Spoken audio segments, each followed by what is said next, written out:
Wait for it, and we're live. Hey, all you crazy sci-fi and fantasy fans. It's time for your daily dose of shenanigans over here at the Blasters and Blades podcast. Just a couple of nerdy veterans and one chaos coordinator geeking out over our science fiction passions and fantastical fantasies. A place where magic is king, the sky is the limit, and space is the place. We are the podcast that puts the fun in dysfunction. And this will actually be airing within the week it's being recorded because Matt and I had to reschedule a couple times. So with that being said, you notice Stabby isn't here. We didn't fire her. Nick didn't replace her for a younger model. She's just still unpacking. She is the younger model, man. I know, but if you try to replace her, she would stab you. And then it would be like open casket. No, she'd give me that Colombian necktie, so desire. You know? Yeah. Go all Sweeney Todd on you? Yeah. Turn me into meat pies and all that, which is great. Slide you right to the basement. She's unpacking right now, so she's busy because we got my daughters coming this weekend, and she's just like, "Oh, the house isn't ready." And next thing you know, I'm busy and unpacking boxes that I was like, "Oh, well, I don't go back to work till June, so like I got time." She's like, "No, we got to unpack the office right now," and I'm like, as much as I want to see the office put together, my legs are numb from the knee down. My feet feel like they're asleep all the time after the stroke. So she's like, I'm noticing a few boxes in the background there. So I'm just saying that if he makes her mad, and then I'll show you the space, Matthew. It's huge. I'm like spoiled in this new space. It's great. If he disappears and she offers you some barbecue, I'm just saying, question the source. We have both seen fried green tomatoes. We know how this ends. Yeah, but I'm well marbled. So it's probably going to taste amazing. At least other than being human meat. So Matt, we haven't had you on the show. Probably the best burger. So we haven't had you on the show since episode 27 for your own stuff, and I think we did Cyberpunk Day is the last time we had you, but it was so many people we didn't really get to talk. So if anybody hasn't caught those episodes, can you introduce yourself to our listeners and viewers? Yeah, absolutely. I'm Matthew A. Goodwin, and I'm a science fiction author, a former zookeeper, and now a co-author with Jan Chaney on a new series called Star Scrapper. And of course, as you mentioned, I'm the creator and co-founder of Cyberpunk Day, which is a celebration of all things high-tech and low-life in the arts, which your fans may remember. And for my first appearance, all those many years ago, before even the Cyberpunk Day, since you're going to next talk about how we met, my favorite thing is that I came to you because I was just a fan of the show.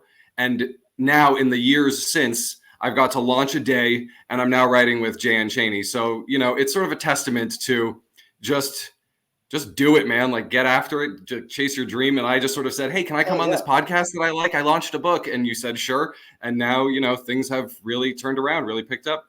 So it's actually been declassified, so we can tell them how we really met. So Matt and Nick and I actually grew up together, and the only entertainment in our trailer park was from this one arcade game called Starfighter. And apparently, if you can beat the bad guys and defeat Zur, you get to join the Armada. And that was how we spent our 20s. We made up army careers and zookeeping careers and all the weird stuff, but really, we were flying around in space because we're cool like that. It's true, and I'm happy that we can finally talk about it. And when I said the only entertainment in the trailer park, Nick knew exactly where I was going. I love that about him. Well, and then there was that 3-week period where you were replaced with a replicant type thing who took his head off to fix his hearing. It was weird. I mean, I'm not even going to say what you were saying. It was weird. Federal statutes were placed because of what your replicant did. I'm just saying. Oops. Was I not supposed to talk about that yet? Well, and it was great, going on a different adventure every week. Absolutely. And if you don't get that reference, you're probably not old enough to have your prostate checked, but you should check the movie out. The greatest movie that never got a sequel, even though it was deserving of one. I'm surprised we haven't done a show about it. Oh, it's on the list. It's going to happen in season 4, and we had a patron who donated half the season. He covered with his donation. Wants us to review the Beastmaster. Oh, nice. That's on the list. Is that my favorite fantasy movie? And doing it for a job. Not a bad way to live. No, there's worse things in life. Right? All right, so because it's been so long and people might not remember, and we've changed the format up a little bit, we're going to ask you the religion question. Are you ready for this? You got it. All right, Star Wars, Star Trek, or Firefly? Star Wars. Excellent answer. Nick approves. Yeah, for me, growing Yes, up, sir. my brother was real into Star Trek, and so I was surrounded by it. But for me, Star Wars just had it. And not only did I just love the movies, but they had here's aging me. They had cassette tapes of the audio, the BBC recording. I checked those out from my library. I know The radio exactly what you're dramas. talking Yes, right. It was Yeah, like- I still have them to this day. Nothing to play it on, but of course, but I still have those old. And Anthony Daniels, they got Mark Hamill. It was they couldn't get Harrison Ford, of course, but like, and so just, you know, going and painting Warhammer and listening to Star Wars, I could just completely disappear into a fantasy world. So for me, yeah, Star Wars was king. And of course I loved Firefly too, but that was later in life, and Star Wars was really formative for me. So I can tell you that made me realize same when here. I watched Armageddon when it first came out, and that old timer miner was like, I want you to make 8 tracks big again, was one of his requests if he successfully did this. I'm like, I really didn't get that at the time in 98 when I watched that in the theaters. And now I'm looking back and I'm like, yeah, I would be asking him to make cassettes big again. So I get it. If I could go back and find that. I had checked out from my school library. They had a wooden box with cassette tapes for the Hobbit audio drama. Man, what I wouldn't give to go back and listen to that again. I'm sure it wouldn't hold up, but it just holds that place in my heart. That's the one from the 70s. That was the danger of nostalgia is sometimes you go back and it doesn't hold up. And you're like, we never had like Nintendo or any of that growing up. My mom was like, oh, you've got a computer, you don't need it. And so I didn't, like, when my friends were all playing Nintendo, and then when it became, was it Sega Genesis and all the iterations that technology evolved, I didn't have that. So, but I'd go to my grandmother's and we could play her Atari. So I grew up playing the Atari games thinking that was just the coolest crap ever. And then I got one of those plug it into your TV mods that has like all the games on the fake Atari. And I played those as an adult. And I'm like, because I wanted my kids to experience that. I'm like, this sucks. Go back to the Xbox. It's funny. I got that exact same thing. And you're right about that. But meanwhile, my son the other day played the original Sonic from the Sega Genesis, which is now ported onto the Xbox. And he was loving it until he died and came to realize that unlike every modern game, when you die in the old games, start over.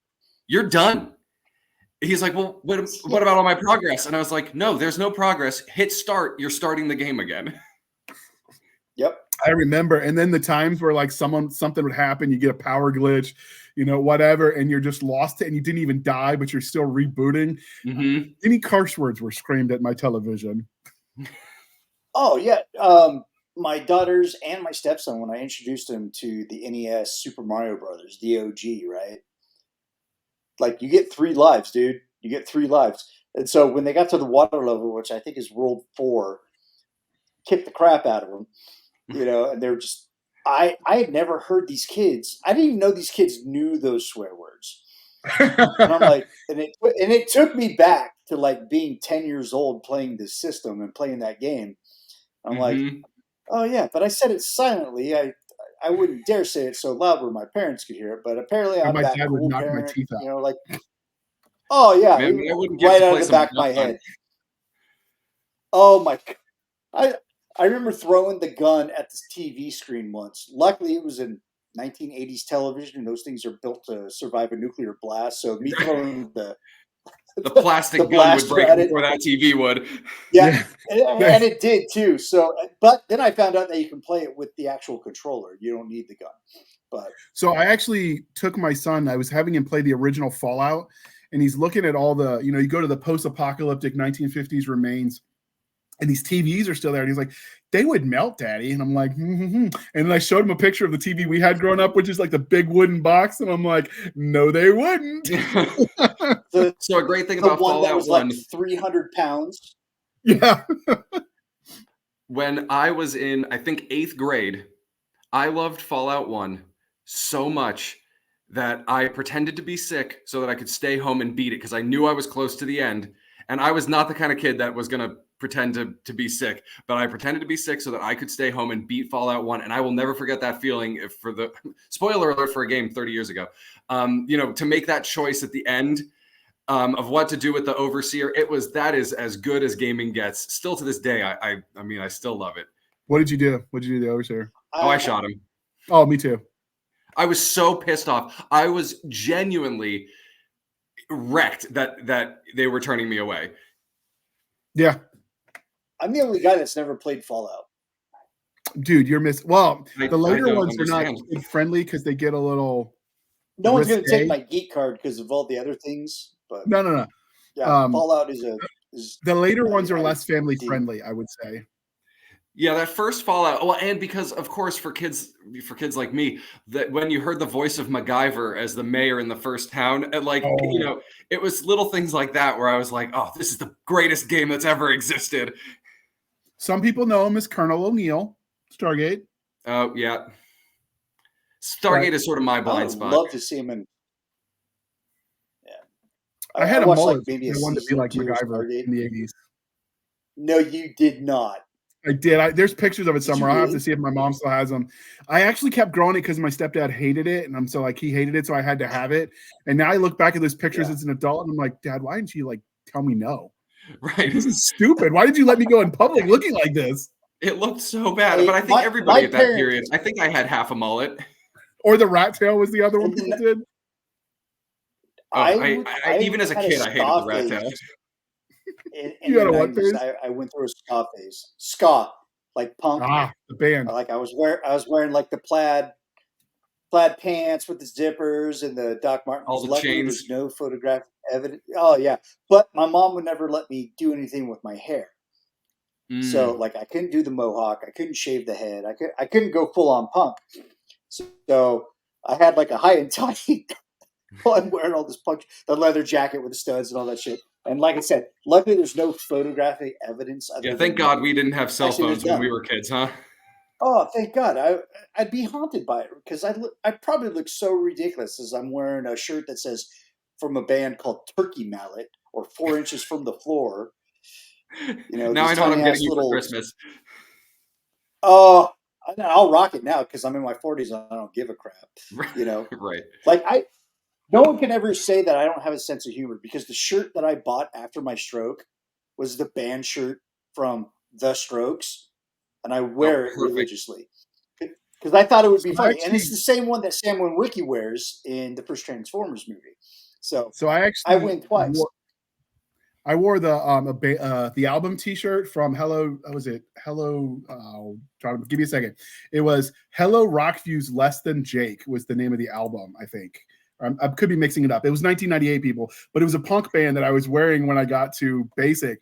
And so I sit down in the barber chair with that band, and the barber had a sense of humor and he knew who the band was. So he just takes the buzzer straight down the middle of my hair and he goes, "It's an inverted mohawk, and you still look retarded."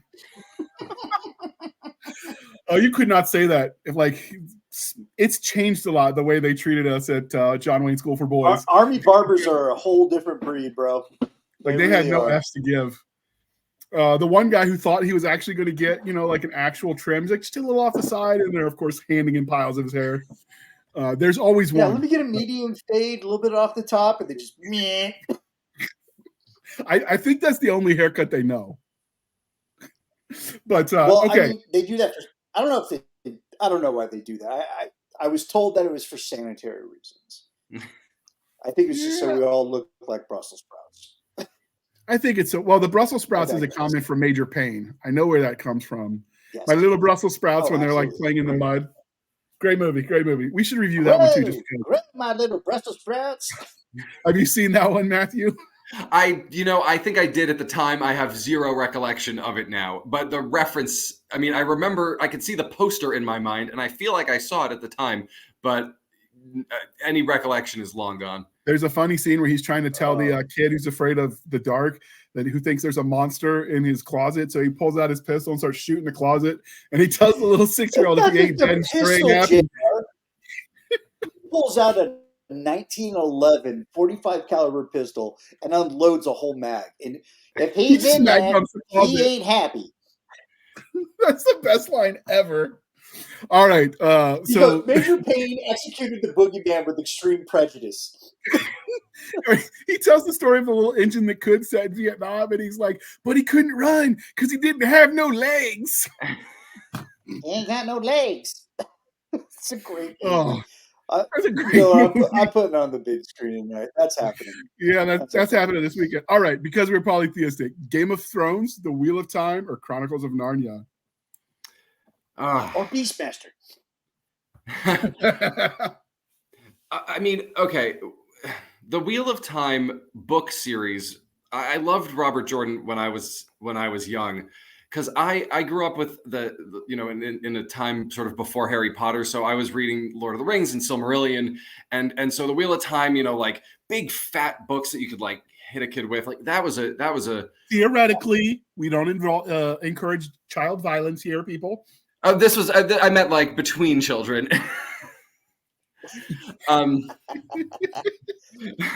Like when I was also a kid. Fight Club. Yeah, a bunch of nerds who played don't D&D. Get me wrong. There's times where I've wanted to hit the boy with the Lord of the Rings. For the Warhammer players out there, we use the little whippy sticks, these little measuring rods that you would use to measure between your minis. That was the child to child abuse at the time.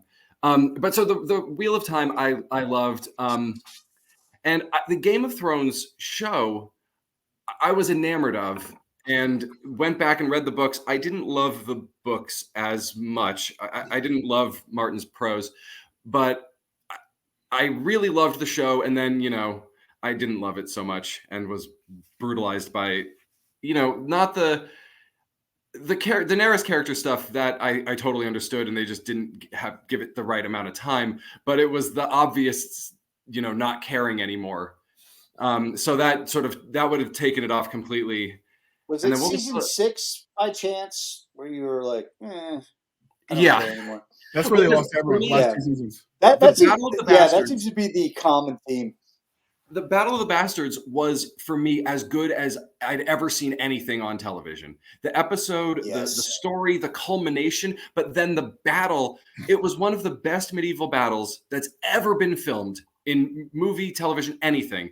It was a masterpiece. And I thought, this is going to be the greatest show of all time. This is going to be the show that ends all shows. It's going to teach a generation of people to love fantasy. And then they gave up on it, basically. They wanted to go do Star Wars, and they're like, we're going to do 6 more episodes. One's going to be so dark you can't see it, and we're done here. So the Battle of the Bastards, the Angry Staff Officers, which is a review, they like just military nerds that then review like movies that have combat in them. They talk about the logistics, the battle planning strategies and all that. They tore that one away because you say, okay, it's the best medieval battle I've seen on television. From anybody that looks at it, it's like that just logistically doesn't work. Like nothing about this works from a tactical, logistical standpoint. Like it's but it looked great on film, right? Sure, he's pulling out that long sword. It's just him right there, and the whole horde's coming after him. They did it was based. They got inspiration. Was the Battle of Cunei, right? Where the Romans are all encircled and got closer and closer. Yeah, and sure, I'm sure there's logical flaws if I went back. I haven't watched it since the time. I'm sure there's logical flaws, but at the time I was so just like, it's just masterful filmmaking. But it followed the rule of cool. Yeah, right. It was a kind of a blend from, like you mentioned, the Battle of Cunei. I'm not sure how you pronounce the word, but where Hannibal beat that crap out of the Romans. But it also had shades of like the Battle of Hastings, where the Scots beat the Brits. Right. So, I mean, like with the mud and I get where they're coming from, and it did look cool. I just look at it and I'm like, wow, how would you do that in real life? Where would you really move? Like if you look at it like a giant chessboard in the sky, right? That is not how you would want. When we're watching shows, we suspend disbelief, especially with our tactical knowledge. And right. I mean, there are also not dragons. Did it look cool? It looked cool as shit. Right. So you're saying the rule of cool is basically but did you die?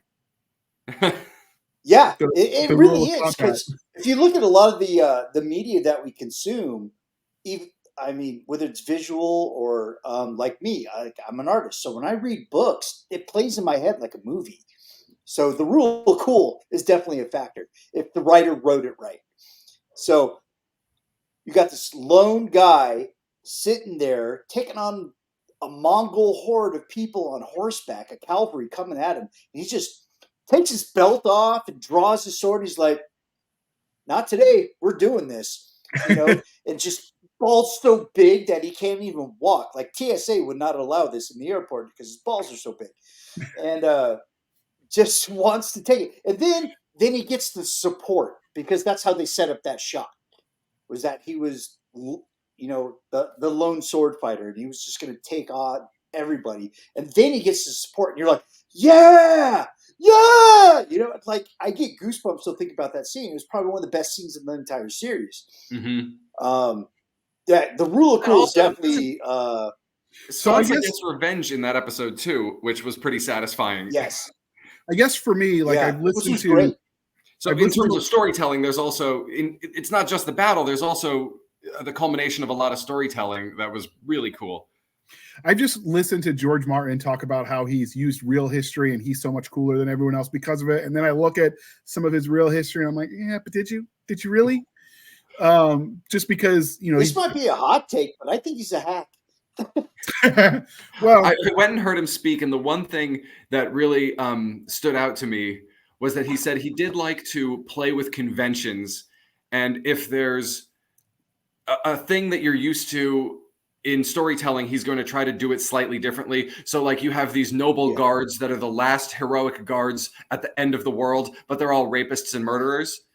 I thought that was, I like that. And I have incorporated that in a lot of my storytelling too, where in my series, I had some characters that are the cliche of a character that you always see out in the wasteland, but it turned out they were not at all what you would expect them to be. But turning tropes on their head, I don't have a problem with, subverting expectations in that way. The problem with Martin is he tends to be a little bit of a nihilist. Like everything is grimdark, and that's just not my style. I mean, some people love it, and more power to them. Anything Lebowski. Yeah. So, all right, because I know Nick's got to get to bed early because he's getting old. He told me he wanted to try to keep it to an hour tonight. I had a stroke, man. We can keep it tight. So we're going to be playing that one out in 3 years. He's gonna, but I had a stroke, man. I'm going to milk this cow as long as I can milk it, bro. All right. So this is a new religion question that wasn't even around when you came on last time, because since your last visit, we have an affiliate partnership with Coffee Brand Coffee. So are you ready for this most important of questions? Sure. Coffee or tea, and how do you take it?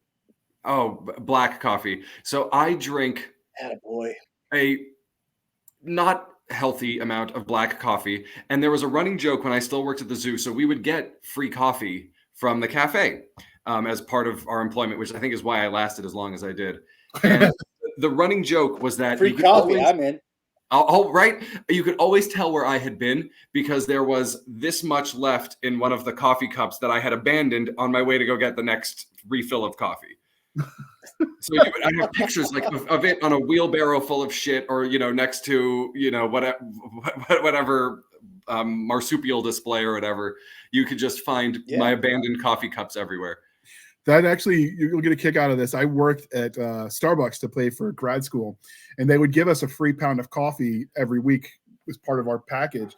But I was drinking so much coffee there that I just couldn't go through all that coffee. So most people just like donated to family, but I was living out of state at the time. So we just started piling. We had like 100 pounds of coffee by the time we were done, that we just gave everyone like gift baskets that Christmas.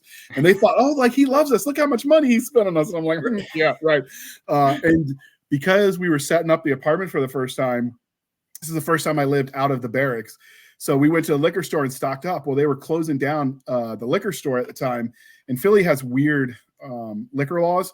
So he's like, come back after hours and you just pay cash, and that way, because they closed the register or whatever. I know now I was buying it off the back of the truck. Like that wasn't an official sale. At the time, I was young, I was naive, and I'm like, cool. So I just bought a couple $100 worth of liquor just because it was convenient, right? And it was just down the street, So and I didn't want to have to go back. So when they were touring the apartment as we were moving, when I was done with grad school, there's just like hundreds of pounds of coffee and dozens of bottles of hard liquor, and they're like, "Does this guy have a problem? Is he like going to rehab?" Like, all day. I grew up on a horse. I grew up on a horse ranch, so like I understand, Matthew. Like when I was mucking stalls or slinging hay or whatever, I'd have my cup of coffee and it'd be like just maybe an inch or two left because I'd set it down while I was doing the work, and then my dad'd be like, "Hey, you need to go to this and start working this task," and I'm like, "Oh shit." I don't have coffee. Hold on, Dad. That's exactly it. And because when I would leave one string is what you call the section. You leave one string, head to the next. Oh, well, the cafe is on the way. Stop, top off, new one. It's all compostable, so it just ends up in the bin next to the hippo dung. Yeah, we had a bunkhouse that nobody bunked in, but there was a coffee pot in there. So I would stop on the way in the bunkhouse, get a cup, go to my next task, drink a little bit of it. And because ranch life, I would assume, is kind of like zoo life. You're doing with animals, so you're up early. You're doing tasks. There's a lot of crossover, and we've worked with a lot of people who basically own like wildlife ranches, and it's a similar lifestyle. Really, it's just, of course, mine is in the middle of a major city rather than out in the rural. So you'll get a kick out of my life stream is to own a raccoon. I'm going to get one. It's happening. I could see it. You'll get a kick out of this when they said, "Is he going to rehab or something?" And their answer was, "No, he's just in the army." Yeah. Yeah. But all right. So we want to dive into the series that brought us here because you've branched out from cyberpunk to sci-fi, and so we don't get interrupted. We're just going to play that beautiful. Is that really a branch? It's like a sidestep. Really okay, he's you're still in the world. Briefly from future cyberpunk to future space opera, more smiley faces, I guess. A little less doom and gloom. Maybe, I don't know. Okay. All right, we're gonna show that commercial. No, that's great. Just nail it. Van, I know this is hard for you to accept or even believe, but you're not imagining this. You're not going crazy. Your grandfather believed right down to the core of his being in protecting those who couldn't protect themselves. You expect me to believe that my grandfather was a star-faring soldier? I can prove it to you. And how are you going to do that? By taking you for a flight.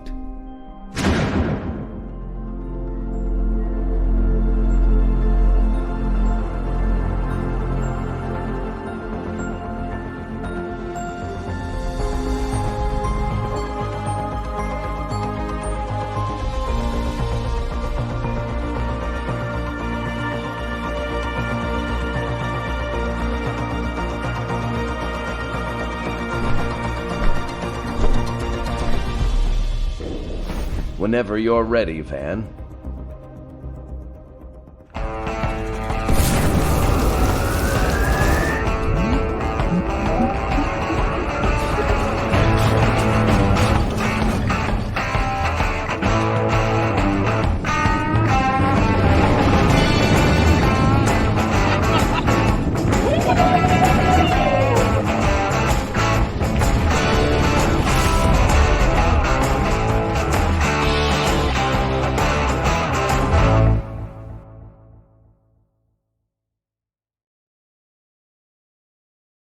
So this is the first time you've seen this one, Nick. And, dude, you were dancing in the background. Like, I thought you were going to have Dude, a party. I enjoyed the hell out of this, man. Like, that was cool. It was very Last Starfighter, to which we talked about in the pre-show that I'm a huge fan of. Yeah, that was epic. That was my first time seeing it too. That was awesome. I've read the series, but I had never seen that. That was really cool. You had that rock riff as he. Oh, that was awesome. Chaney lucked out when he was getting Podium put that commercial together. And holy crap, that sets the standard right there.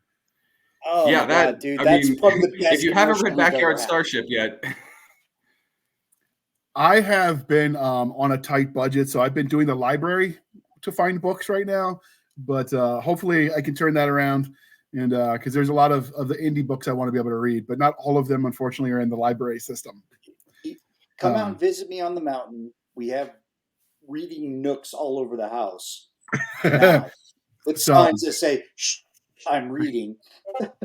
I like it. I like it. So, Matt, before we get started talking about the Star Scraper book, what all have you written? Can you tell people what to expect from your work? Yeah. So, well, previously, of course, I wrote Cyberpunk Saga, which was a 7-book series with a prequel novella and some side stories. And so that was sort of my pedigree. Was I wrote a lot of cyberpunk, and then now that I'm doing Star Scrapper with Jay and Cheney, we're incorporating my cyberpunk background, but also doing some out of this world sci-fi like you saw in the trailer. So it's kind of blending my two passions, which I'm super excited about. Okay. So before we get started diving into the actual story and talking about Star Scrapper, what would you say the age range for that story is? Like for the audience? For Star Scrapper or for Cyberpunk Saga? For Star Scrapper. I think I don't know. It's hard to say. I think anybody would enjoy it. I think as long as you love sci-fi, you can get into it. We have some adult content, some language, but nothing too violent, nothing too crazy. Gratuitous sex and violence. You're kind of like on the low scale of things. Yeah, I mean, I think if it were a movie, it would be PG-13. Okay. It would be more like Guardians of the Galaxy, sort of that, where you might hear some language, but you're not gonna need to cover your ears too much. Matthew, I already love you. You don't gotta quit. You gotta quit touching my heartstrings, bro. Oh, that's what I'm going for. That's the whole reason I came on this podcast, man. Yeah, it was like I haven't got smooch faces with Nick yet. JR, we've already been on with you, but not Nick. Right? Oh, it's the beard. It's like makeup for men. I get it. It's like a push-up bra for men. I get it. Yeah, I've been told that. It really is, man. Because if you ugly, bro. Yeah, if you got no chin, hide it behind the beard, man. That's what are you gonna do? All right. So I have too many chins. All right. So we're gonna look at this beautiful cover. So what can you tell us? Shit. Yeah, I love this cover so much. I love the logo, and I was really excited about the color palette because it sets the exact right tone for the world. It's not a pristine future. It's not grimdark, but it's not light either. It's sort of a rusty future, I think, is sort of the best way to describe it. The premise of the book is basically, we're 200 years after a war that was won against the AI. And so as a result, we've walked technology way back. So it's futuristic, but also really constrained future, sort of atom punky, that kind of thing. And this cover just nailed that tone. While we were writing it, I think it was sort of like living in the shadow of World War II, kind of that feel, but sci-fi future. Yeah, this has a very, to me, and I don't have Nick's art pedigree, but this definitely has a lot of the anime art style vibe that Cheney uses a lot. Definitely does. But he's really big on anime. Manga. So, yeah, it kind of makes sense that he would do that. I know when he talks to people about pitching ideas, he kind of uses that as a true north for himself, which is cool. Like, you work with what you love, nothing wrong with that. So what is the story of your, how did you go to Nick did you go to Cheney with this idea? Did he come to you? How did the idea for Star Scraper happen?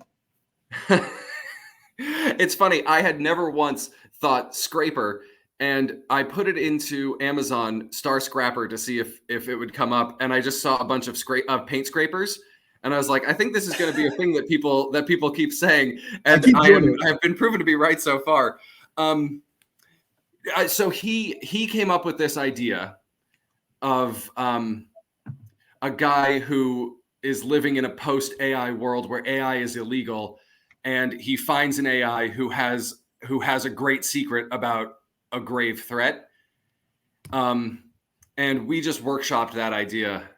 We've been working on it for a long time now. We're already writing book 5 now, so it's chugging along already. But the genesis was his. But when he pitched me on an idea that's AI, man's relationship with technology, all of the cyberpunky stuff that I love, I was like, this is perfect for us. Okay.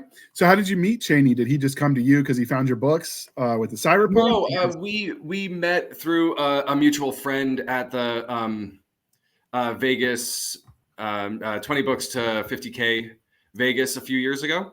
Okay. And when I finished a cyberpunk saga, we reconnected, and so started working with Variant a little bit, and then he pitched me this idea, and I was like, yeah, let's do it. This is exactly what I want to do.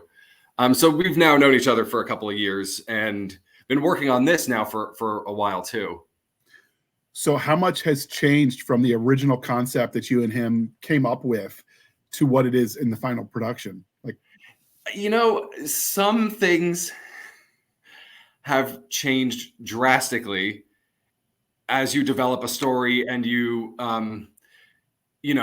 flesh out an entire world, and some things that we jotted down in that first just sort of mind meld have stayed the same. Like the fact that the AI he meets is housed in this cube, like that was one of the first things that you can see on the cover there. That was one of the first things that we talked about, and it's still there to this day. And okay. Hank, the main character being named Hank, was something that we even talked about in that first meeting. And the name has been constantly the same since day one. What is it? Was there a reason you picked a solid name? It's very rustic. Yeah, and I always also I like 2-word book titles. Every single one of my cyberpunk books has a 2-word title. So far, every Star Scrapper book that we've done has a 2-word title. I think that's, you can say a lot with a little. Yeah. Less is more in a lot of cases. Let's talk about the main character here. Is that the main character that is here on? That's Hank. Yeah. On the cover? So Hank is, kind of just a guy trying to make it work. He is, like this title suggests, he's a star scrapper. So that basically means he just bids on lots of devastated spaceships, space stations, that kind of thing, goes out, grabs what he can of value, brings it back and uses it at his repair shop or sells it. Like he's just salvage, kind of right? yeah, exactly. Salvage. Yeah, that kind of thing. And yeah. So he also owns a starship repair shop in the middle of nowhere that's on a planet that used to be touristy and now is just known for crime and for to repair your starship if you're on your way somewhere better. And while he's on a job, he finds an artificial intelligence who is the other sort of main character of the series. In all of Cheney's books, there's always the AI, the AI companion, or in most of them anyway. And like you think about Backyard Starship that we just saw, like Perry, that bird that is talking to him, that's an AI, one of the most beloved characters in the series. And so it was kind of fun to play with, we were talking about subverting expectations earlier, to play with that idea, say, okay, we've got your AI companion best buddy, but also he's completely illegal and you will be tortured and killed if you're found with him. Right. Yes, but did you have a dancing girl bobblehead for the starship? He did that in his Star Renegade series, the bobblehead. There was yeah. Lord. Does this AI have a name? Yes. So it's Ned, and Well, I'll spoil the surprise. A It's little short. They make a joke later in the book that it's short for Nedry, because his programmer had a sense of humor. Okay, the joke went over my head. as they all do. Oh, there's a movie or a book also called Jurassic Park, and there was a programmer named Dennis Nedry. Ned, Oh, Dennis I Nedry. didn't. Okay, I I've got read it right watched away. the movie. Stabby's a huge Jurassic Parkophile, I guess would probably be the proper term. Dude, Jurassic Park is one of those things that if it is on TV when we're scrolling channels, we will always stop and watch. Yeah. And we realized during the Super Bowl when we saw the Twisters commercial, we realized that Twister is another one of those movies that we watch pretty much every time it's on. Yeah. There's I got 10 movies that are in that category. Me too. The Green Mile. I didn't think Twister was on there until we saw that trailer, and I was like, "Oh, Twister! That's one that we always stop for." So, what can you tell us about a spaceship? Are you going for the small little 2 or 3 people patrol craft type deal that you see in some sci-fi? You're talking the big mega ships like in Star Wars. Like what kind of? No, it's definitely medium. It's a ship. The Buzzard is a ship designed for scrapping. So it's got, the retractable arms for picking up garbage and, tucking it up under the ship. But obviously it's fallen into disrepair. So the ship is not living its best life. It's old and rusty and really kind of falling apart. So not great for going on the run in, but he has to make do. And, it's fun too, because I love that the spaceship is always one of the main characters. And it was really fun to start designing something that was kind of a POS. And that was fun too, that he could, as the series progresses, we could make it so that he, really builds it up. Are we going to get to see any art on later covers of the Starship Bass, of that glorious flying beast? I certainly hope so. I don't think the covers for the next books have been done yet, but I certainly know that, with this kind of story, there's a lot of spaceship ass. Okay. I'll tell you what, I want his sweater that he's wearing, that orange sweater, because I want that whole look. I want that entire look. I wish I were as cool as Hank. I think I have that jacket, actually. But that sweater, I don't have that, and that would be great up here in the mountain. So what are you talking about as far as technology? Are they got food replicators a la Star Trek? Is it more grimdark and they're eating little, jelly soups in a packet kind of thing? It's somewhere in between. It's somewhere in between. Like I said, we designed a world that was where the technology had existed, but then fear brought it way, way back. So you'll see some things like the interstellar travel, but you don't want any kind of fusion between man and machine. So the characters will have peg legs instead of proper prosthesis, and medical technology, some is okay, some is sort of futuristic, like the gel that, that can heal, that sci-fi seems to always have. But you're not going to have deep learning machines that can, fix things, or nanobots. They had existed in the past, but they can't exist now. And so it takes cyberpunk right out of it. Huh? So you don't get to do any cyberpunk with this, which is a bit of a change for you as an author. But I get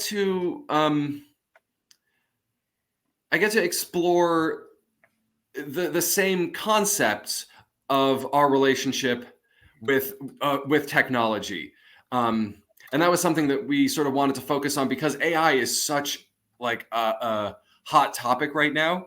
It was cool to sort of play with both sides, not take a stand on any of it, but just sort of ask questions, which was something that I loved to do in Cyberpunk. I much preferred to ask questions than to presume to answer them. I think it's much more fun to let the readers answer the questions and just to sit here and sort of posit them. AI is going to be incredibly helpful in some ways and already has proven to be incredibly devastating in others. And technology in So general. that had to create a very unique challenge for you as an author. Oh, absolutely. I think deal with those situations, because you had to distance yourself between integrated artificial intelligence or integrated technology with medical science, which cyberpunk, that's like the whole deal is, So I think it's cool that I'm really interested in how you felt about dealing with something that's a complete 180 concept in storytelling. I was actually really excited about that. I think I love cyberpunk. It was my baby. I created Cyberpunk Day, but it was also nice after, between all of the anthologies and everything, like after 12 books, it was kind of nice to also go a bit of a different direction. Right. So when we were developing this world, it was really cool to say, well, we're not going to be able to do this. We're not going to be able to do these things. And so, the cyberpunk elements existed, but way in the past. That being said, there's also a grave threat coming up in the future. And so, these kinds of issues also come into play. And it's also pretty cyberpunky to have things be illegal, like the modifications, and to have an underworld where those things still exist. And if you had the choice, you kind of delve into that Johnny Mnemonic. Absolutely. And if you have the wealth to save your life with nanotechnology in a world where it's absolutely outlawed, do you save your own life, or do you abide by the laws of the land? And hell, I got the money, man. I'm saving my whole life, bro. Self-preservation tends to be the answer, right? So it's the people, it's especially the people in power who, of course, abuse the laws that they themselves create. So as you can tell, even just in all of these themes, we have some cyberpunk elements, but it's definitely also a complete 180. And, it's a galactic adventure too. We got to do flying around in spaceships, space battles, street battles. It's just that kind of fun stuff too. Because my previous stuff was so grounded on a planet. So it was nice to also get out into space. I do like that. I'm super excited. Whenever anyone writes politics, it's like, the more things change, the more nothing changes, and they're all corrupt. Right. That's human nature. That is the one thing that everybody seems to agree on is politicians are corrupt. We can all get into that. That's the one unifying factor. And then, of course, if you take it far enough in the future, you don't have to worry about left, right, blue, red, whatever. Oh, right. No, for us, into self-preservation politics. For us, it's much more, different species coming into contact with one another and how that works, and the nature of human politics versus the nature of other creatures' politics, and how we still, as people, manage to sort of say, well, our way is the best, and everybody sort of needs to conform to us, which is how the universal governing body was created, was during this war 200 years earlier. The humans were sort of saying, hey, everybody, we need to team up and fight these, fight this AI, not giving much credit to the fact that they were, in fact, the ones who created the problem. It's the universe's problem now. We all need to come together, work together. Let's form a universal government that, of course, serves humans more than anybody else. Almost like so there's aliens in this story. Yeah, right? Oh, yeah. Which was another thing I didn't get to do with cyberpunk. A lot well, people can debate high and low what cyberpunk means to them, but a lot of people will say there's no aliens in cyberpunk. And so that was not something I did, but this is something we're doing here. Aliens in cyberpunk. Yeah, I tend to agree with that. But my definition of cyberpunk is much more loose than a lot of the people who get really serious about it. You created Cyberpunk Day. I'm going to follow your translation of what cyberpunk is as the subject matter expert. I appreciate you. But meanwhile, people still to this day email me to say, your books aren't cyberpunk. You don't know what cyberpunk is. And at this point, like you said, I've written a bunch of cyberpunk books and I love it. So back to aliens. Care, man. But yeah, we'll get back to aliens. Yeah, let's talk about the aliens. You said there's aliens. I love extraterrestrial interactions, especially with the human species or humanoid species. So let's talk about those. Let's talk about those aliens. Yeah, so the first aliens that we meet are basically large alien rats that Hank comes into contact with at a scrap site, and they are not part of the Scrappers Guild, and they handle things a little bit differently. And so they were really fun to write, and they're, of course, part of the consortium. They're part of the government, but they also do things a little differently. And then the other main species that we see a lot of are the Kyrog, which are big gray behemoths that are sort of twice as tall and wide as a person. And the man who adopted Hank and took him in and taught him how to be a scrapper was a Kyrog. So that was kind of fun to do, to have a guy who was raised by one of the alien species. So the rat people, did they have any turtles as pets? You know, I guess that is the next natural step. Star Scrapper 6, Secrets of the Ooze.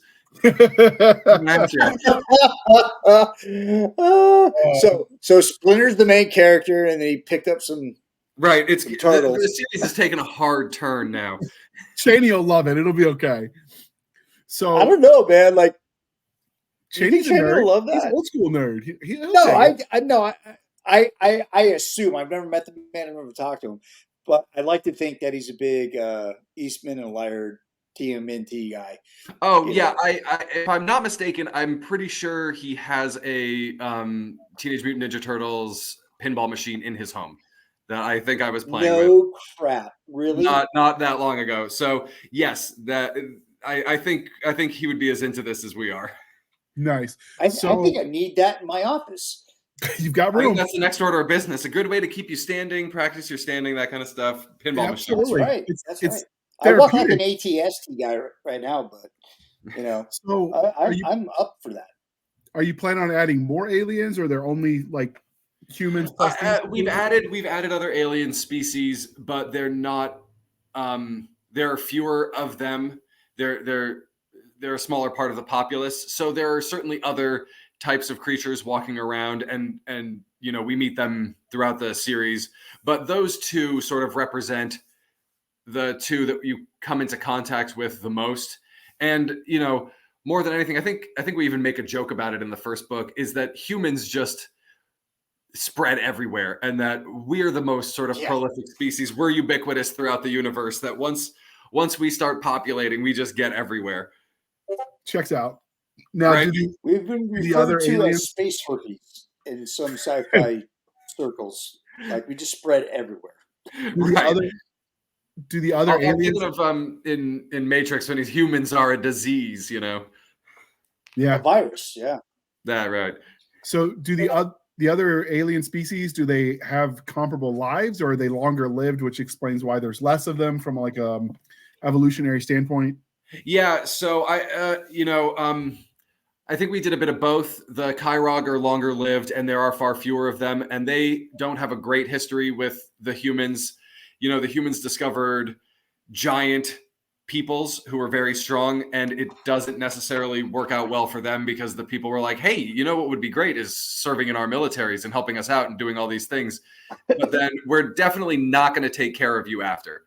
So there's some resentment there. And the Spartans from Halo. Right.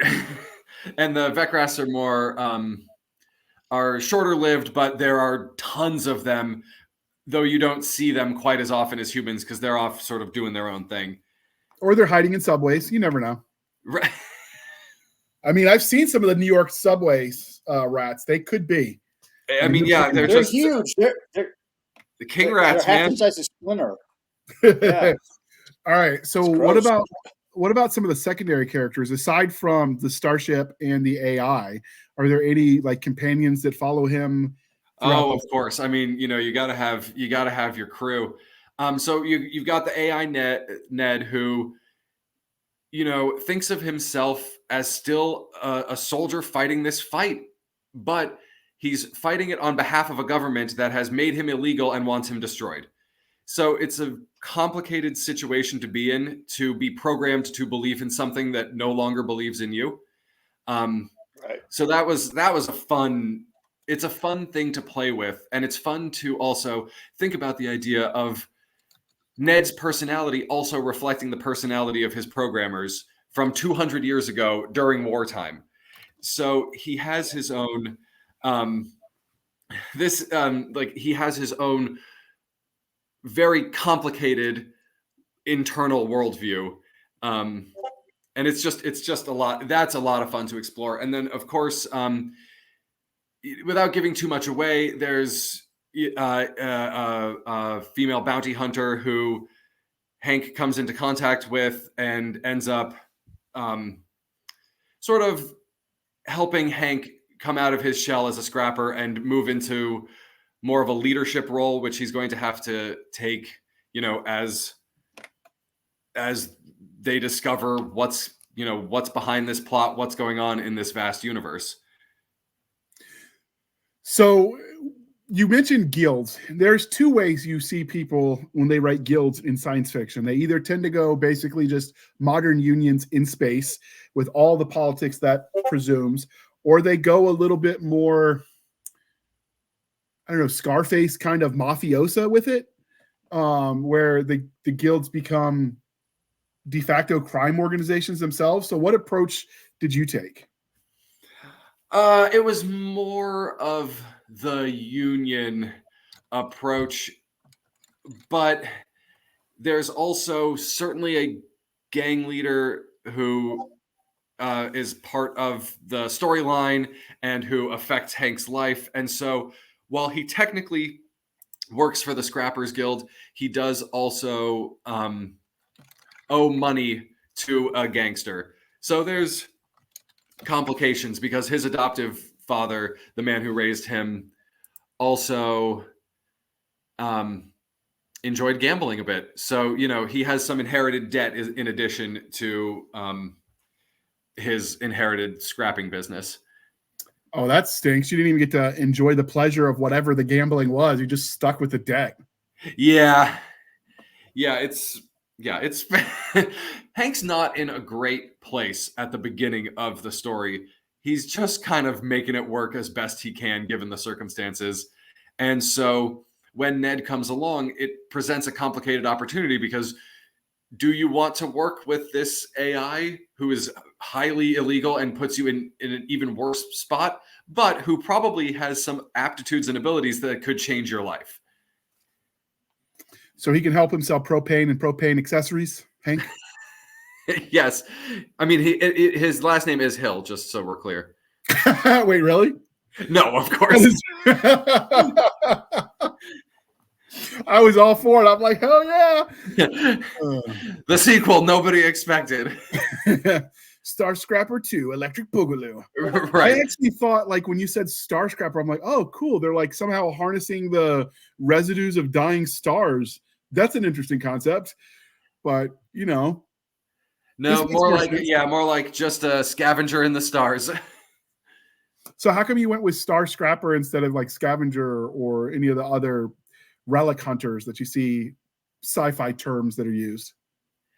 I thought, like I said, Jeff came up with this title and I loved it from the word go, but I thought it was really cool to sort of create your own term rather than try to fit him into some other box or some other more classic sci-fi term. Obviously there are some things in the story that are going to be recognizable for sci-fi fans, but I think it's cool that instead we just sort of coined a phrase for it. That's cool. I really dig it. So, and the gear kind of helps, now that I know what it is, you see the gear behind the title kind of helps sell it, I think, with exactly what you're doing. Yeah, the gear was one of the first things the cover artist showed me, and I was so stoked. I was like, that's exactly it. And like I said too, the orange too, the rust of it all, I feel like it really fits exactly with his life, his world, his worldview entirely. So is his ship capable of orbital insertion, or is it space only with space elevators or shuttles to get to the surface if it's that old?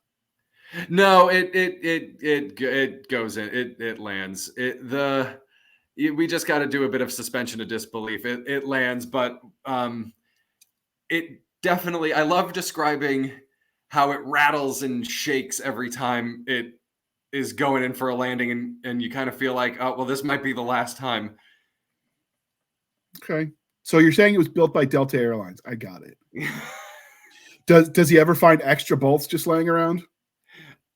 That's funny. We literally wrote him tripping over a half screwed in bolt, I think, in the first, like in early part of the first book. Okay. Nick just sent me a text message. His satellite Wi-Fi is not satelliting anymore, so we're just gonna wrap this up without him. Copy But that. so for some spaceships that they do to give the the rundown vibe, the oxygen filters don't work, and they've got plants on board, that kind of thing. Did you go that level of, since you didn't go tech, you go biological to solve some of these problems? No, it was still tech, but it was just sort of that I don't know, that sort of like Fallout future where it's futuristic but still old-timey looking. That was sort of the approach that we took, as sort of fleshing out the world, where the technology exists as long as it's not on any kind of automated system, and as long as it's manually, activated when the engines are activated, that kind of thing, because there really can't be, they're so strict about the AI, and it's such a fine line when you're describing technology, but also, I feel like the bio would have looked too too nice for this world. Yeah.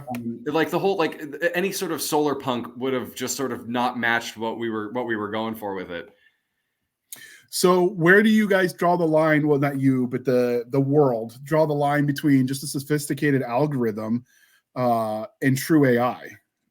Do they have a definition of where they draw that line, or I'll just know it when I see it? It's much more that. And so they have, of course, an Inquisition, who the Inquisitors are hunting for AI throughout the universe, and their definition of what AI is, and your average person's definition of what AI is probably going to be pretty different. And of course, because they were put into place in the wake of a war where everybody was terrified, the Inquisition have far more power than they should. And so they can play pretty fast and loose with law and with their interpretation of what AI is. So do you make jokes about the Spanish Inquisition being unexpected? I don't, but I was just re-listening, or I was just listening to the audiobook of it, and remembered that there's a joke very early on where when Ned first wakes up and he hears there's an Inquisition, he says, basically, well, that's a little on the nose, don't you think? And so you got to do the nods to that kind of thing. So who is doing the audiobook? So it's, the nice thing about the audiobook is it's coming out the day that the ebook launches, and it's Neil, and of course I can't remember his last name on the spot because that would be too convenient, even though he's a great dude and his reading is awesome. But yeah, the cool thing is that the audiobook is going to come out on the day that the book is released. So for audio listeners, we can, you can have the book the exact same day, and it's up for pre-order now too. So if you go to Audible, you can pre-order Starscrapper right now and have it oh, well, I guess at the time of this airing, you can just go to Audible right now and you can listen to it this very moment. So with the audiobook, was it put out by Variant, or did he send it out to, I guess, Podium is who he normally works with? No, I think it's through Variant itself. Yeah, I think that's how it's working. Honestly, I'm not as involved in the audiobook production. For all of my cyberpunk books, I was intimately involved, and now I just sort of get to sit back and let Variant do all of the legwork. Has it been relaxing for you to write?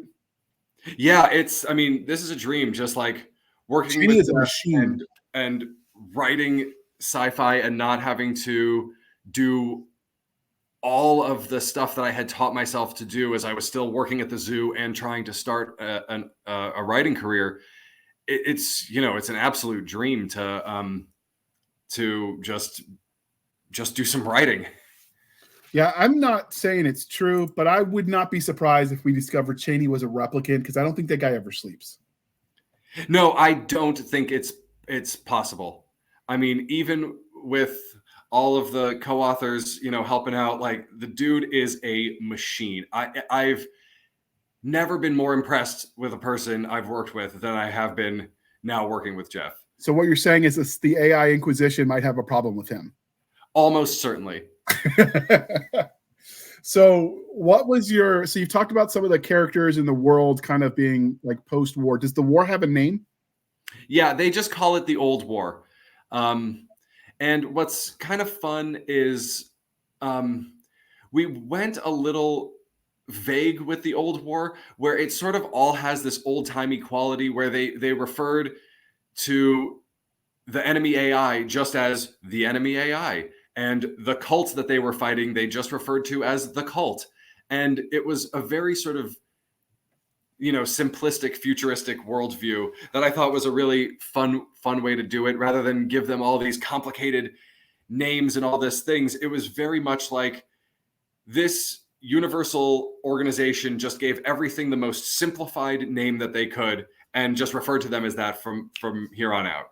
And it also kind of dehumanizes the enemy in a way too, which I think is realistic to the way large governing bodies want to, represent their opponents. I also think in a world where you're trying to go backwards technologically after a war like this, it makes sense that they would need to simplify things, because you can't just have your smartphone and whatever to look stuff up, because the culture that would have been raised on the convenience of machines doesn't have them anymore. So right. They probably lost some of their memory just based on attention spans post, TikTok. Right. Yeah, it's fun to think of what the future would look like if the future had to be so pulled back. Yeah, I could see that. I definitely. So do you have, without giving too many spoilers, because obviously we want people to buy this. This will be launching this episode right around the release of your book. Did you have a favorite scene in book one that you've written? Oh man, a favorite scene in book one. Yes, and it would absolutely give it away, because I'm trying to stay like a trailer, a movie trailer. I'm trying to stay in the first 20% of the book, so as to not give too much away. Because it really, once it gets going, it really gets going. But yes, and it was also fun introducing some of the other characters. You were asking about the crew and that, and it's fun when you start to also meet the other characters. One of the things that I absolutely love writing, and I've always loved in the Jay and Cheney books too, is the characters. I love the character interactions. And so that's always the most fun to write. Okay. So with the technology for weapons, are we talking, are you going with plasma laser pew-pews? Are you talking about standard bullets that we would be kind of familiar with now? What it's mostly weapons that we're familiar with. with a light sprinkling of sci-fi weapons, because you don't want it to feel not at all like sci-fi. You don't want it to feel so grounded in technology that then it stops feeling like they should be able to fly around in spaceships also. So there are some sci-fi weapons too, but it does tend to be just weapons that we know. The ship-to-ship combat is almost all fought with sort of micro missiles that they're just spraying at one another, rather than a lot of big energy weapons. Some ships have those, but for the most part, not really. This is giving me, when you talk about what the planets would look like, some very Firefly-esque vibes. Well, I mean, Firefly, I think for most sci-fi creators at this time, Firefly definitely was influential. And for me, as I think it was for Joss Whedon and for George Lucas, Westerns also seem to inform a lot of things. And so you end up feeling sometimes that Western vibe in a lot of sci-fi. You think about the first season of The Mandalorian, it's just a straight up Western. Yeah, I think part of it is because at the time, Westerns were, the West was the frontier, right? Where the escape valve for the pressure of society. And then once you go to space, that becomes that, once Earth is completely colonized, essentially, there's no new place to go discover. Well, what's next? Stars. It kind of makes sense. Yeah, it is that. I think that's absolutely apt. It is that untamed West. And so I think that bleeds into sci-fi a lot. And I've always loved that. And yeah, I think there's certainly some Firefly notes in there too, though I don't have any knit caps yet, so maybe that's the next order of business. I mean, you got to think merch when you write. You got to go all Disney with it, right? You got to think merch. You got to think those little plastic men. So what's interesting is we put in the books that the characters are playing war hero cards, because my son was playing a lot of Pokemon at the time, and so it seemed like, a good way to kill time is people throughout history, dice and cards. And so we put in these war hero cards, and it just kept finding its way into the story throughout all of the books. And one of the beta readers said that exact thing. Oh man, we need to get some war hero cards printed up. Nice. So is that in the plans, you think? I don't think so, but man, I would not mind designing a card game. For marketing purposes, of course, you're not just playing as a grown-up. Right. Yeah, no, right. To make money, not just because I'm a giant child. Right. I remember that conversation with the wife when I was, what the concept of a sandbox is, as far as like sand table? Yeah. Oh. Hello. Like that. Are you with me now? I gotcha. Are you familiar with the concept in military battle planning strategy as the sand table, or the sandbox, people call it? Oh, no. Okay, where basically you use sand because you can shape it easily to the various terrain features, and then you use it to represent the three-dimensional topography, and then you can kind of look at it visually and plan strategy, right? So your sand table. I would do that with Legos though, or with like Little Green Army Men, and I had a lot of trouble convincing the wife that no, I'm not playing with toys. This is literally work. You're right. Like, honest, I'm not playing with Legos. Right, but trust me when I say. And then, of course, if you do your taxes and your tax person starts looking at the things you're spending money on, I'm like, totally a business expense. Right. Well, and that's the crazy thing about, becoming a science fiction author, is that it feels like your entire job is just play.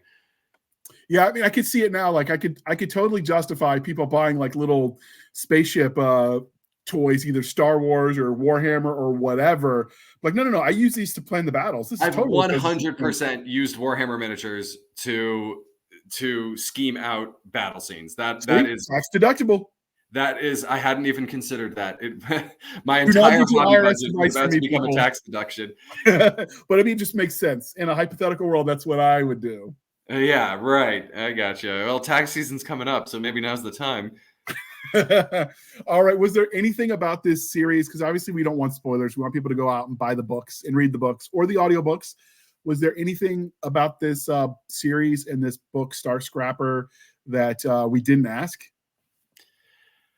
Not really. We've kind of touched on the world and the characters. I mean, you know how to conduct an interview, I'll tell you. Yeah, I feel like we've done a really good job of representing what this world is. I think the thing that I would just love to mention is that, like, we had just an absolute blast writing this book. And when my wife read the first draft, she was like, I can tell that you're having fun. And I think that it reads that way, is that you can just tell that the authors are having fun writing the book. And so it's a fun, the world's a little dark, but it's a fun action adventure that I really am excited to see how people enjoy, because I really think that people are just going to dig the vibe in this book. I think you can have a dark future without it being grimdark, because it's really about, like, does the good guy win in the end? Is there a redemption arc? Is there potential for better, even if it's just better for now? I think that's different than the grimdark people think about when they're talking about, I don't know, like Martin or some of the other, right, the Warhammer worlds, where right, it's like, no hope. And I think that's exactly right, and that's something that I am not as attracted to. I like the dark universe. I don't like the hopelessness. I don't find that particularly appealing. The Walking Dead got real hard for me after a certain point, because none of the people are likable. None of the actions they're doing are likable, and it feels utterly hopeless. Whereas even in something like Game of Thrones, they did manage to occasionally give it some levity. I remember when Arya and the Mountain sort of went on their adventures together, and thinking that, like, even in this dark world, they're still, and they kind of hated each other, but it was still, like, fun and ridiculous, and I like that kind of thing in storytelling, when even if it's a dark background, the humans, the people who populate it are hopeful. Yeah, and there's, it's more about the possibility of better in the future, because if it's just all grimdark and it's only going to get worse and there's no hope, what's the point? Right, and I don't find that particularly appealing to read either. I have a hard time wanting to spend time in that world, because kind of what's the point? Yeah, I mean, the world sucks enough. You don't need to dwell on it. Like, I read to escape reality. Right. I don't want to read it necessarily in my fiction. Right. Yeah, I like the idea that there's something that we can aspire to. And I think that's what's sort of fun. That was what was really fun about writing Ned, was writing somebody who is programmed to feel optimistic and hopeful about this government, even though he logically knows that he is outlawed by this government and would be destroyed if caught. Like, I think that's a really fun dichotomy. So had Ned been in some sort of stasis, turned off or whatever, or was he aware of the passage of time?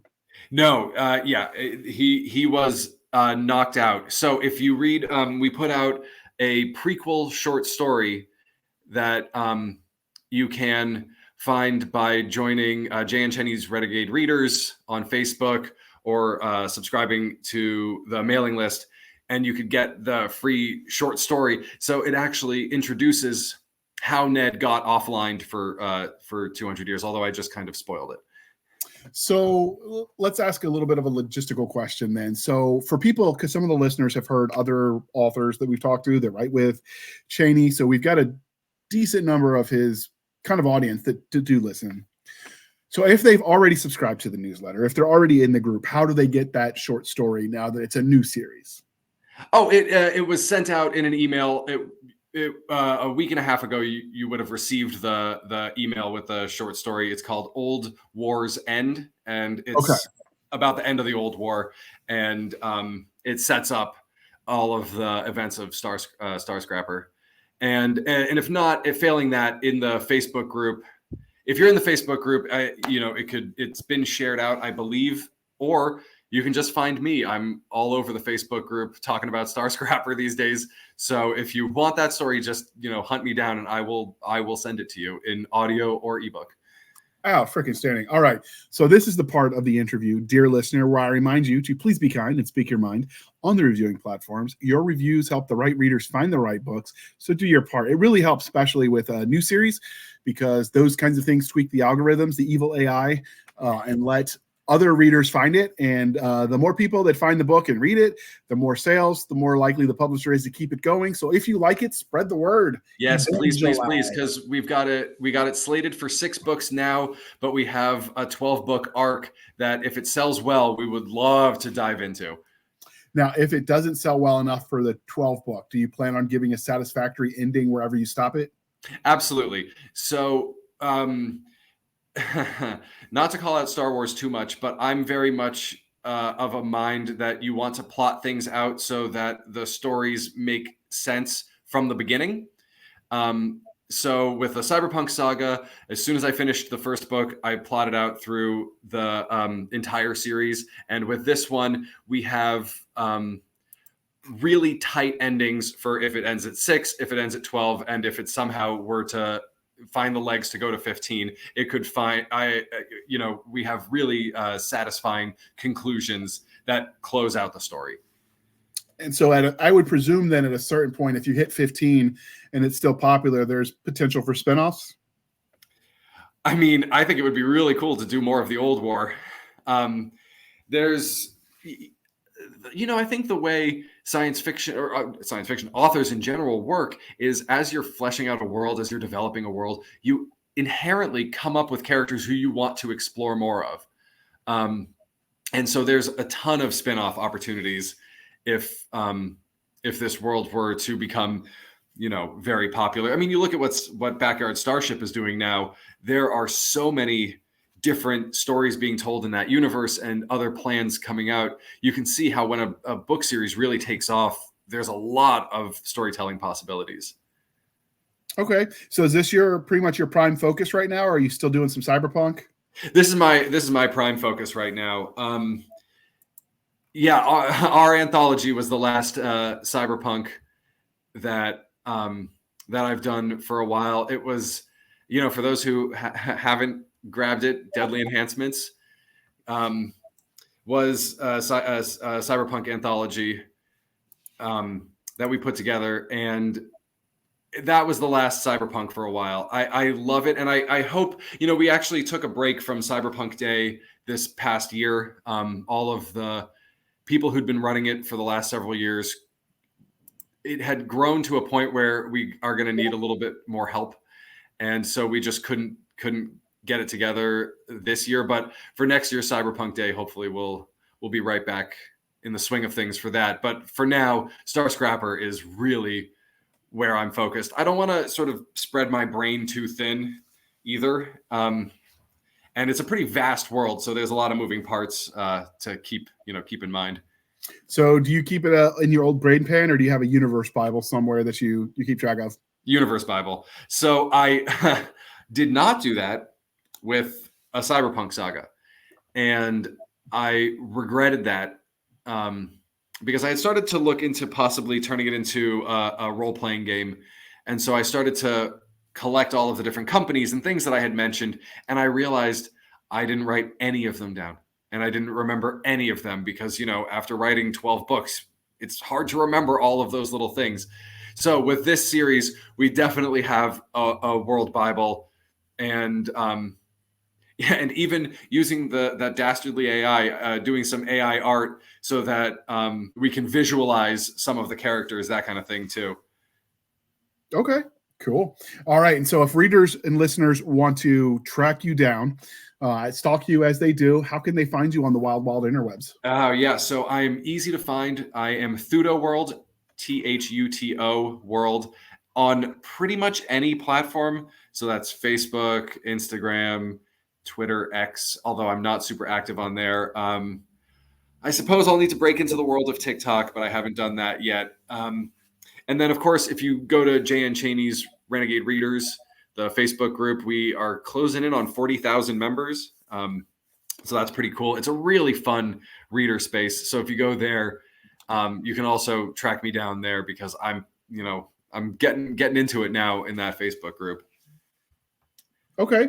And I will link to all of that in the show notes, dear listener. Speaking of how you can find people online, you can find us on our Linktree, linktr.ee, Linktree/Blasters and Blades podcast. Again, Linktree/Blasters and Blades podcast, where we link to all the things, the bit shoots, the rumbles, the YouTubes, the Twitters, the email for professional business purposes only at blastersandbladespodcast@gmail.com. We have our Facebook group and our Facebook page, and we link to Madam Stabby Stab's Instagram, Twitter, and email, where you can send all your hate and discontent, and she will make you cry. That is the deal, people. You sign up for it at your own peril. All right. And then we have our website where you can follow us at anchor.fm/blasters-blades. Again, anchor.fm/blasters-blades, where for as little as 99 cents a month, you can help keep the lights on. These episodes aren't free to produce, and we appreciate your patronage. That is also the podcast platform that does all the audio. And then you could support the show more directly at buymeacoffee.com/author J.R. Handley. Again, buymeacoffee.com/author J.R. Handley. Be sure to put in the comment section, this is for the podcast, and I will promise I will keep my co-hosts duly caffeinated. They will drink until the Java pours out of their eyeballs. And speaking of Java coffee, all the gloriousness, if you want to buy some of that coffee brand coffee we talked about earlier, link is in the show note. Code is podcast grunts, and you get a 10% discount for a made in America coffee brand coffee company. So with that being said, thank you for spending some of your precious time with us. For my absent co-hosts, I am J.R. Handley, and this was the Blasters and Blades podcast. We'll be back next week at the same time, where we'll indulge our love of nerd culture, cheesy jokes, and all things that go boom. Thank you for coming on the show again. This was a lot of fun. We'll have to have you back. Oh yeah, I want to come. I want to come back all the time. Now I want to come back for half of those movies that you guys are watching. So I'll have to make sure you get an open invitation when we start planning these group discussions. Heck we yeah. just did one on Firefly that'll be airing in a couple weeks because just the way we stack things. We're going to be talking about all the cool stuff. So we're going to have to. Well, when it gets to Serenity, I'll pop back in. All right. Thank you, Matt. Thanks for coming on.